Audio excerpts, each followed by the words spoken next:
It's been a year since our last Employer Brand Management Conference, and what a year it's been. We've written some great case studies, followed some great stories in both Communicate magazine and in Transform magazine. Some really interesting topics are being covered.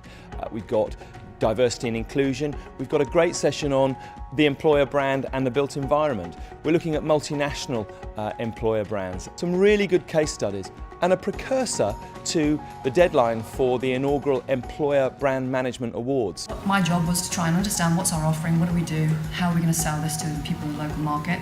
Employer brand management is the hard way, the only way, and if you do it, the rest becomes so much easier. It's nice to hear companies like BMW, like Philips, talking about similar challenges that we have at Vodafone. A lot of people that have started to recognise the significance of an employer brand. A lot of interesting speakers. The presentation on BMW was fascinating. I thought it was excellent and just delighted to be part of it. It's a great opportunity to get some of the more interesting people within the industry together in one place, and that opportunity doesn't always present itself.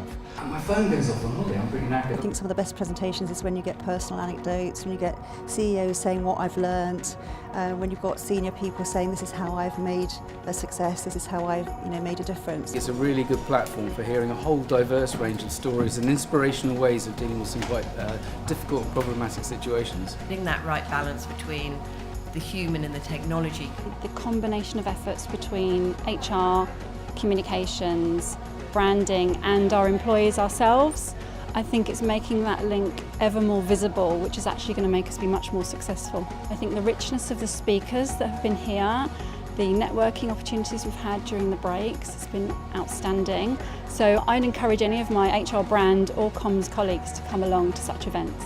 You had the potential to move from HR into a general management role. I'd certainly be taking back Simon's points around how important the employer brand manager should be and how the business needs to work harder at creating opportunities for that role to grow in order to be able to deliver what we need to. I love that. I love being able to go back to my CEO and talk about that. And if there's one thing I'd like to see coming out of this conference is the idea that here amongst this community of employer brand managers there are going to be chief executives of the future.